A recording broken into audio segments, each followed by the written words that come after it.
ప్రభు చిత్తమైతే నెక్స్ట్ వీక్లో వచ్చేటువంటి బుధ, గురు, శుక్ర ఫాస్టింగ్ ప్రేయర్స్ ఏర్పాటు చేయబడ్డ ఉపవాస ప్రార్థనలు మెయిన్ బ్రాంచ్లో 3 దినాల ఉపవాస ప్రార్థన ఏర్పాటు చేయబడింది. జూలై డేట్స్ అక్కడ కనపడుతున్నాయి. 16, 17, 18 బుధ, గురు, శుక్రవారాలు ఫాస్టింగ్ ప్రేయర్ ఉంది. నెక్స్ట్ వీక్కి ప్రిపేర్ అవ్వండి. 2 రోజుల ముందు మీకు అవకాశం ఉంటుంది. సోమ, మంగళ పనులు చేసుకోండి.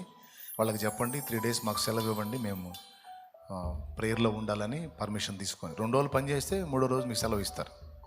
కాబట్టి మీ తీవ్రత, నేను దేవుడితో గడపాలి, తిరిగి ఆత్మీయ అనుబంధాన్ని నెలకొల్పుకోవాలి, నేను తిరిగి ఉపవాసంలో నా దేవునికి సమీపం కావాలి, నా జీవితాన్ని చక్కదిద్దుకోవాలి, సరి చేసుకోవాలి, నేను లైన్లో ఉండాలి అనుకుంటే సిద్ధపడు. రోజు 2 కూటాలు జరుగుతాయి. మధ్యలో మీరు ప్రార్థనలో గడుపుకోవచ్చు. దేవుని సన్నిధిలో ఉండగలిగిన వాళ్ళు ఫాస్టింగ్ ఉండొచ్చు. ఒకవేళ కొంతమంది యథార్థవంతులు ఉంటారు, నేను ఉపవాసం ఉండలేదు కాబట్టి నేను ఎందుకులే అని. అంత త్యాగం ఏం అవసరం లేదు.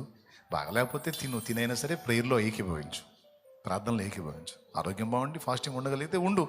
ఆత్మీయ జీవితాన్ని తిరిగి మండించుకుందాం, తిరిగి పురికొల్పుకుందాం. ఆ 3 దినాలు కాస్త సెల్ ఫోన్ని పక్కన పెడదాం.